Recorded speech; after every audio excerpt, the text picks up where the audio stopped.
First ಕನ್ನಡಕ್ಕೆ ಸ್ವಾಗತ. ನಾನು ಉಮರ್ ಫಾರೂಕ್. ಮಧ್ಯಪ್ರಾಚ್ಯದಲ್ಲಿ ಯುದ್ಧದ ಕಾರ್ಮೋಡಗಳು ಮತ್ತಷ್ಟು ದಟ್ಟ ಆಗಿದ್ದಾವೆ. ಇರಾನ್ ಮತ್ತು ಅಮೆರಿಕದ ಸಾಕು ನಾಯಿ ಇಸ್ರೇಲ್ ನಡುವಿನ ಸಂಘರ್ಷ ಈಗ ಹೂಯೆಗೂ ನಿಲುಕದ ಹಂತವನ್ನು ತಲುಪಿದೆ. ಇರಾನಿನ ಸುಪ್ರೀಂ ಲೀಡರ್ ಆಯತುಲ್ಲಾ ಅಲಿ ಖಾಮೆನಿ ಹತ್ಯೆಯ ಬೆನ್ನಲ್ಲೇ ಇರಾನ್ ತನ್ನ ಪ್ರತಿದಾಳಿಯನ್ನು ಮತ್ತಷ್ಟು ತೀವ್ರವಾಗಿ ಮಾಡ್ತಾ ಇದೆ. ಈ ಬಾರಿ ಇರಾನ್ನ ಗುರಿ ಕೇವಲ ಸಣ್ಣ ಪುಟ್ಟ ಸೇನಾ ನೆಲೆಗಳಲ್ಲ, ಬದಲಾಗಿ ನೇರವಾಗಿ ಇಸ್ರೇಲ್ ಪ್ರಧಾನಿ ಬೆಂಜಮಿನ್ ನೇತನ್ಯಾಹುನ ಕಚೇರಿ. ಹಾಗಾದರೆ ಏನಿದು ಹೊಸ ಬೆಳವಣಿಗೆ ಅನ್ನೋದನ್ನು ಈ ಎಪಿಸೋಡ್ನಲ್ಲಿ ನೋಡೋಣ.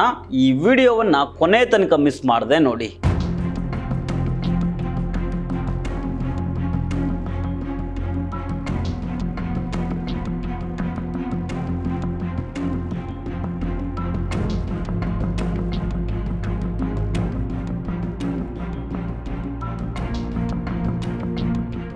ಇರಾನ್ ಮತ್ತು ಅಮೆರಿಕದ ಸಾಕು ನಾಯಿ ಇಸ್ರೇಲ್ ನಡುವಿನ ಕಿಡಿ ಈಗ ಮಹಾಯುದ್ಧವಾಗಿ ಮಾರ್ಪಟ್ಟಿದೆ. ಇತ್ತೀಚೆಗಷ್ಟೇ ಅಮೆರಿಕ ಮತ್ತು ಇಸ್ರೇಲ್ ಜಂಟಿ ಕಾರ್ಯಾಚರಣೆಯಲ್ಲಿ ಇರಾನಿನ ಸರ್ವೋಚ್ಚ ನಾಯಕ ಆಯತುಲ್ಲಾ ಅಲಿ ಖಾಮೆನಿ ಅವರನ್ನು ಹತ್ಯೆ ಮಾಡಿತ್ತು. ಈ ಘಟನೆಯಿಂದಾಗಿ ರೊಚ್ಚಿಗೆದ್ದಿರುವ ಇರಾನು ಸೇಡು ತೀರಿಸಿಕೊಳ್ಳೋದಕ್ಕೆ ಮುಂದಾಗಿದೆ. ಇರಾನಿನ ಇಸ್ಲಾಮಿಕ್ ರೆವಲ್ಯೂಷನರಿ ಗಾರ್ಡ್ ಕಾರ್ಪ್ಸ್ ಅಧಿಕೃತ ಹೇಳಿಕೆಯೊಂದನ್ನು ಬಿಡುಗಡೆ ಮಾಡಿದೆ.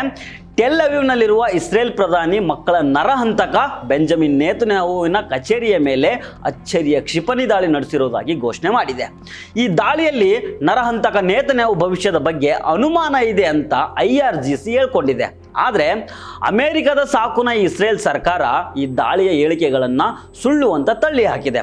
ನರಹಂತಕ ನೇತನ್ಯಾಹು ಕಚೇರಿ ಮಾತ್ರ ಅಲ್ಲದೆ ಇಸ್ರೇಲ್ ವಾಯುಪಡೆಯ ಕಮಾಂಡರ್ ಕೇಂದ್ರ ಕಚೇರಿ ಹಾಗೂ ಮಿಲಿಟರಿ ನೆಲೆಗಳ ಮೇಲೂ ಇರಾನ್ ತನ್ನ ಭೀಕರ ಖೈಬರ್ ಬ್ಯಾಲಿಸ್ಟಿಕ್ ಕ್ಷಿಪಣಿಗಳನ್ನು ಪ್ರಯೋಗಿಸಿರುವುದಾಗಿ ತಿಳಿಸಿದೆ. ಸೋಮವಾರ ಜೆರುಸಲೆಂನ ಆಗಸದಲ್ಲಿ ಸರಣಿ ಸ್ಫೋಟಗಳು ಕೇಳಿಬಂದಿದ್ದಾವೆ.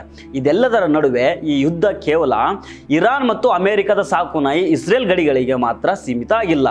ಈ ಸಂಘರ್ಷದ ಬಿಸಿ ಇದೀಗ ಗಲ್ಫ್ ರಾಷ್ಟ್ರಗಳಿಗೂ ವ್ಯಾಪಿಸಿದೆ. ಕುವೈತ್ನಲ್ಲಿರುವ ಅಮೆರಿಕದ ಮಿಲಿಟರಿ ನೆಲೆಗಳ ಸುತ್ತಮುತ್ತ ಹಾಗೂ ಗಲ್ಫ್ನ ಹಲವು ಕಡೆ ದಾಳಿಗಳು ನಡೆದ ವರದಿಗಳು ಬಂದಿದ್ದಾವೆ. ಇಡೀ ಮಧ್ಯಪ್ರಾಚ್ಯದಲ್ಲಿ ಒಂದು ಆತಂಕದ ವಾತಾವರಣ ನಿರ್ಮಾಣ ಆಗಿದೆ. ಒಟ್ಟಿನಲ್ಲಿ ಖಾಮೆನಿ ಹತ್ಯೆಗೆ ಪ್ರತಿಯಾಗಿ ಇರಾನ್ ನಡೆಸ್ತಾ ಇರುವ ಈ ಭೀಕರ ಪ್ರತಿದಾಳಿಗಳು ಯುದ್ಧವನ್ನು ಇನ್ನಷ್ಟು ವಿಸ್ತರಿಸುವ ಮುನ್ಸೂಚನೆಯನ್ನು ನೀಡ್ತಾ ಇವೆ. ಅಮೆರಿಕ ಮತ್ತು ಅದರ ಸಾಕು ನಾಯಿ ಇಸ್ರೇಲು ಈ ದಾಳಿಗೆ ಹೇಗೆ ಪ್ರತಿಕ್ರಿಯೆ ಕೊಡ್ತವೆ ಅನ್ನೋದನ್ನು ಕಾದು ನೋಡಬೇಕಾಗಿದೆ. ಆದರೆ ಬಹುತೇಕ ಜನರ ಪ್ರಕಾರ ನರಹಂತಕ ನೇತನ್ಯಾಹು ಸತ್ರೆ ಯಾರಿಗೂ ಲಾಸ್ ಇಲ್ಲ ಅಂತ ಮಾತಾಡ್ತಾ ಇದ್ದಾರೆ. ಹೌದು, ಯಾವುದೇ ಸಾವಾಗಲಿ ಯಾರದ್ದೇ ನೋವಾಗಲಿ ಯಾರೂ ಬಯಸೋದಿಲ್ಲ. ಸಾವು ನೋವು ಹಿಂಸೆ ಅನ್ನೋದನ್ನು ಎಲ್ಲರೂ ವಿರೋಧ ಮಾಡ್ತಾರೆ. ಆದರೆ ಇತಿಹಾಸದಲ್ಲೇ ಫಾರ್ ದ ಫಸ್ಟ್ ಟೈಮ್ ಇಡೀ ಜಗತ್ತು ಒಬ್ಬನ ಸಾವಿಗೆ ಕಾದ್ಕೊಂಡು ಕೂತಿದೆ ಅನ್ನೋ ಮಾತುಗಳು ಸೋಷಿಯಲ್ ಮೀಡಿಯಾದಲ್ಲಿ ಓಡಾಡ್ತಾ ಇದ್ದಾವೆ. ಸಾಮಾನ್ಯವಾಗಿ ಇಸ್ರೇಲ್ನ ಪ್ರತಿಯೊಂದು ಮನೆಗಳಲ್ಲೂ ಬಂಕರ್ ವ್ಯವಸ್ಥೆ ಇರುತ್ತೆ. ಹೀಗಾಗಿ ನರಹಂತಕ ನೇತನ್ಯಾಹುವನ್ನು ಕೊಲ್ಲೋದು ಅಷ್ಟು ಸುಲಭ ಇಲ್ಲ. ಒಂದು ವೇಳೆ ಈತನ ಸಾವು ಸತ್ಯನೇ ಆಗಿದ್ರೆ ಅಮೆರಿಕ ಹಾಗೂ ಅದರ ಸಾಕು ನಾಯಿ ಇಸ್ರೇಲಿನ ಅಸಲಿ ಬಾಪ್ ಇರಾನ್ ಅಂತ ಇತಿಹಾಸದ ಪುಟಗಳಲ್ಲಿ ಬರೆಯಲಾಗುತ್ತೆ. ಸೊ ಫ್ರೆಂಡ್ಸ್, ಇದು ಇವತ್ತಿನ ಸ್ಪೆಷಲ್ ಸ್ಟೋರಿ. ಮತ್ತೆ ಭೇಟಿ ಆಗ್ತಿರೋಣ. ನಮಸ್ಕಾರ.